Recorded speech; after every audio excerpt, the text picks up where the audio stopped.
This FM 104.3. Good to meet you. Can the four normally idea war responsibility in Bibia? But the problem of go man ye ni pana ye two men because of the no ye politician or can the four who free through not to see form. CCA one way demonstrations. Yenny I demonstrations dada. Are there any demonstrations dada? Ye be ana you create to me. One demonstrations in there. A be at to me mu pain. I be pray as about to me. Aso dear near bit me any different. And ye be any sana konaba na konaba near Tihoni and Nipia near dear who climate change is real. And then ensure no better among Kayo. Menite 5 o'clock. Nam se me koye reading kakra bi wo fom. Na nsuo ntoi. Me frustro se me akokra me sama da kakra dia beti se nsuo na to anti se nyenya a anka program keme late. You must say nsuo atoni sei no. Awie ba be bobribri makankan ba bi. Yi boso na asahin. Omusi awie na e bono ne wo hye eba. Ipa ekumo anti climate change is real. What can he when him say better na pon akuse ni ade nyina we nyina better na say bibi boni bisi abetimi asubmed engineer. Kwa muni no do you know the geography of it? No, I don't. Nyina ye lowland. Our form anti your friend Accra Plains. Okay. Anti naturally onyame hihye mu ne sene a obo oman ne ba bia ho no wo fom enu nti eni sea level no eye pe bibi kakra bi na sea level no epejani mu pe na etwifa keta etwifa coastal line na etwifa ba bia ene epo no eye pe ene ne ye pe enti se wote atifi na wo sora na chese no de apare wo nyaza yeah na wo sa ate soro ho na ate aburi na wo si adan akese eni dan bebre e wo bepo no so sedimentary rocks enu anso timi yiye enu so you are calling for landslide. It is nsu yi fa wo nuanom na wo form na na wo nso so bepo no dwiri na de wo ba enti wo a wo de wo nkotena abepo no so wo nso a wo nte mpona no na nsu ayira fa no popo no bedwira na ba begu so wo valley no mfimfini ho enti no one is safe and fa ho ne ba bia wote enti se ye wo se wo wakoto asase wasidan wo weja atifido ho ana wo ye wira na wo ye fi na nsu a wo nyina ne ade na etene kɔ dam num amaya ko danin suye nani aba me yanom ya pompe so amone ba mo first mo na mo nom ne first ayo se wa wie na wanya de a o prepare or mind for a disaster. Now when your disaster minister bi na ayo yesuba disaster osofu bi na amompa yo enye disaster krachivia otide ba bi na wa kwewia sika na sa disaster disaster ye ni ankasa ye maye ho kwan na mra nya adwuma ne fa nya adwuma ye ni da ho ne ye eno am over sim tie o ya de pa ayi all the same po kwapra kronom ba bi ani party residential area kronom nye seb prediasa akura kumase empatom ne bi sabab ne bi ani padom ete ho nya asenketwa nsutene da ho no won atentem ho na ayo angen se nsutene no de ye makwan mansuo ne ntene ne nko na mum wira nti wo mu a ekose sa ball abobo ya anom ne ade nyina ba ne abetu wira na agum twa nti won te ho afedie enka ntontom ene ne ma ahodo ya boy amane EP amane Now no me can say be war asempa. Buy an frame ya EPA near the and I'm say baby I drone. The SOB ya or my adjumas, the SOB ya no won't be a SOB to only an intimate to non person obey EPA SCA. But you said the first port of call, a assembly number. The first port of call. Bill. Now, we are sure say wager move to me. Because I say 2,000 houses. Yes. 2,000. But Muntuminye. What? Because Ghana ha. Minkai Ubia Kwame Kai Ura Kwame Nabatels. Yes. Minister for Works and Housing under J. Kufuor. Yeah. Or started our project we. My friend no anopa me kai the year 2001 or thereabout. Also Kwame motu one. Mesa Kwame be also motu one or start here. Obu ba kubu mienu bia mensa they didn't start here. And now na bro from by human face. Ain't he? Me share graphic says say 2,000 families to lose houses to save Wager Dam. Emilia ending Abe in a true story based on come out Udi Kani and Kai. Can you do it? Ana yabeka ni ajai. General my question my main wow na dia na no. Can we do it? You ni free one for we na brane. Read there. I said to me no you know. Say we in the two abama you know. We in the two abama you into you know. Ayo. And then wahu ya two abama near the 2 me ma unim there today. And is any atik makoto ni dwan na metua ne ka wie na still okuta dwan ni dia. So enye totally relinquished. Because 2 me a temporary obesan baby. Now the 2 me mame now wo sheme kutupa now wo sheme nkura se me fa 2 me nya adwuma na moa ye nyina afi na total. Na wo mfa 2 me mame na wi a akọ threat na aka se 2 me na ma 2 me ana wo ye we na ye we 2 me no maji afiri wonsem. Kokofu. That is not a good reason. Erana your friend Emilia eni Abino. You.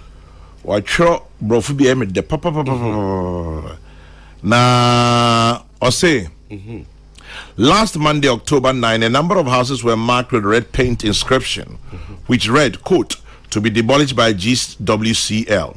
Okay? Just the red paint church dam said to be demolished. Okay. Now, o kind of baby, bro, from now, I can't say human face.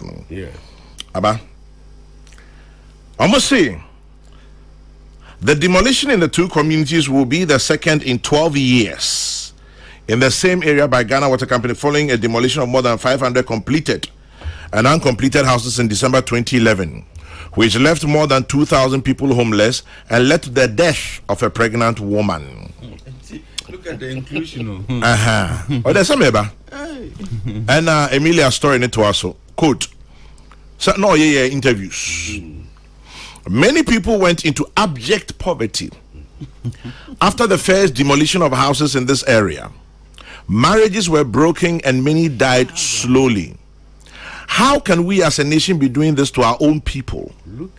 We are not foreigners, we are Ghanaians who have toiled to earn some income to provide shelter for ourselves and our families. A resident whose house had been marked with red paint stated, a woman whose one-story building had been marked, Agatha Ofori, says she had been subjected to emotional torture.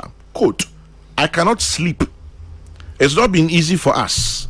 My husband and I learned after we had built our house, and moved in, that some houses in this area were demolished some time ago. Looking at the current cost of land and building materials, how can we evacuate our homes now? Where will we go with our children? Another one. A retiree, John Peglo, who has rebuilt half of his building, which was pulled down during the first demolition, said, quote, I am afraid. I plead with the government to help us.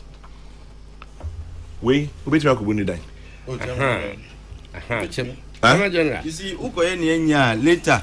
Now, I plead with the government. Obeka say assemblyman krata. Obeka say to asase no ewo ahemfo ho. Obeka say Ghana Water be connect no. ECG be connect no. Eti omo no tumi tam wo si no. Se be dan ye nsi no wo ka mu ne dia besio. O si se na nkrofo he.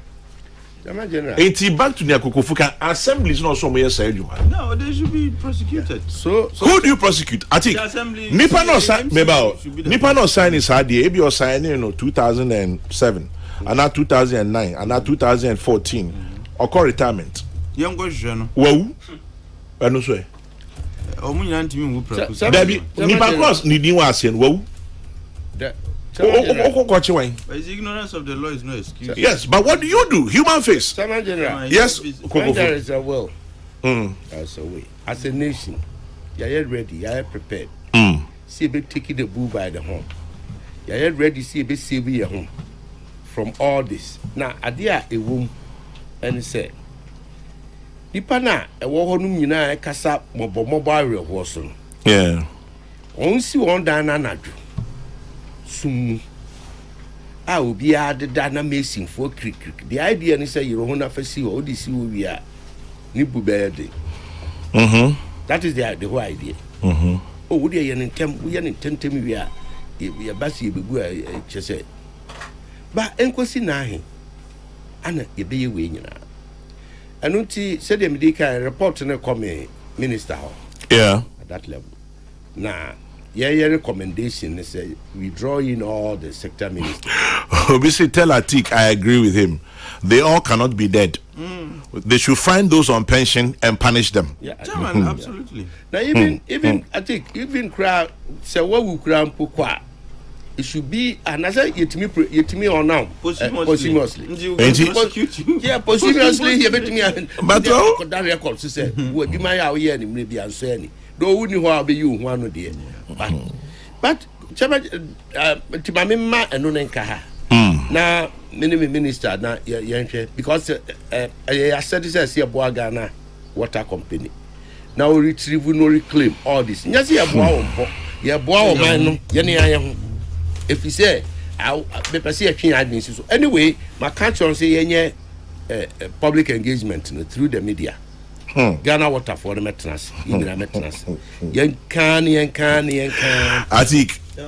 Me say Kokofu brofu no kano. It is now. Me only need to make us. Say a random story no train. Emilia Enning Abbey of the Graphic. Now towards the end, no. And need you munti mamion. Say no your interviews. I'll say. Most of the affected residents, especially the one with their eyes heavy with tears, appealed to the government to come to their aid. They said the assembly, Kokofu, the assembly had provided GPS addresses to the houses in the area, took property rates from them. ECG has supplied electricity. Now, quote, no one can say we live here illegally because these things were not done for ghosts, said one resident. They believe the earmark demolition was being done on the blind side of the court. Which court? Since there was a standing injunction against any demolition in the area. Now to Kokofu's angst. Others wanted to know what will happen to the government agencies such as Ministry of Lands and Natural Resources, Lands Commission, Wajak Bawi Municipal Assembly, Forestry Commission, Ministry of Works and Housing, Ghana Water Company, who sat aloof, allowed people to sell and build more than a decade ago. Meanwhile, head of communications at Ghana Water, Stanley Mate, said he could not comment on the issue and that the company was not aware of the demolition exercise. What's that say? Oh, how could he say he's not aware of the water company? Now say Ghana Water demolition. Aha. And I go fukan. You are doing this in partnership with Ghana Water Company. Yeah. How can you ignore it? Already Ghana Water. I have some form of demolition. Ama affected community na akọ court. See, I mean, okay, say there's an injunction on Ghana Water and then the national security. There was a joint activity. They informed EPA. We gave them a representative. There's an injunction, and I say court to a C. Jumedina no pine kakra. Court to. There you go, rule of law. The injunction against it's not against you. No, it's not against EPA. But it's against the demolition. Yeah, no, I think those cited here two entities. No, EPA. Ya family the say. Municipal Assembly, come and explain to us. Ghana Water, didn't in our sassy anywhere with Japadi, what I mean, do say. Bio, First Commission, so state or kind, on was I saw, and Sana,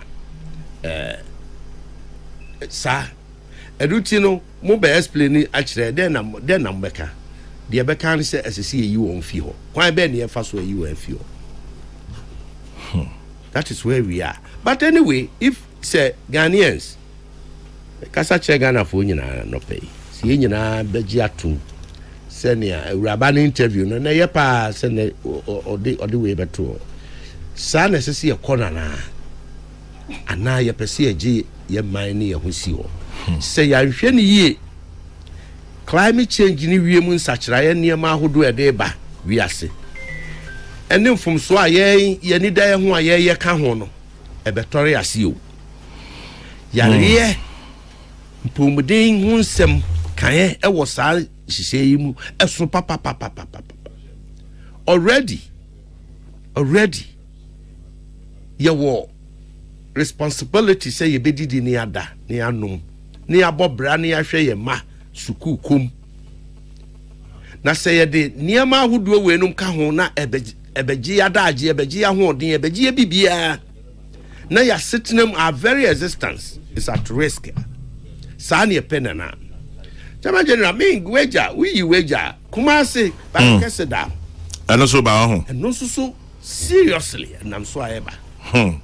Enti eye adia na me minister Beka Chiro say EPA was established on an adversarial level stand. EPA in sese kunya oni adamfo. Ne the answer he said the oye no enye ya. Na internet say mana manye mo adwuma yi. Yemra Act 490 of 1994.